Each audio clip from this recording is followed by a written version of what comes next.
Mga karonjen, pansinin nyo itong ating smartphone na hawak dito. Ito po ay protektado ng Shandy phone case. Ito pong ating Shandy phone case nito ay gawa sa high quality material. So yun, hindi po ito maninilaw. So ito po, meron din siya 4-corner airbag protection. So this makes our phone shockproof.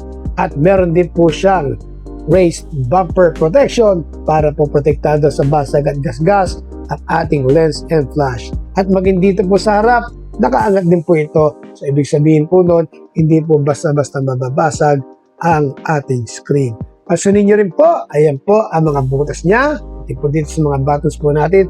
Saktong-sakto naman po at pag hinawakan nyo ng ganito, hindi po ito madulas sa kamay. At dahil sa ito po ay transparent in design, kitang-kita ang full design ng inyong smartphone. So ito po, ang ating hawak natin ito ay nakakabit sa isang Samsung A17, pero ito rin po ay available sa ibang Samsung models. You just need to check out sa Yellow Basket natin kung compatible po ang phone ninyo dito. So yon, kung kayo po ay gusto magkaroon ng premium protection para sa inyong smartphone, well, i-check nyo lang po ito, ang ating Shandy phone case sa Yellow Basket.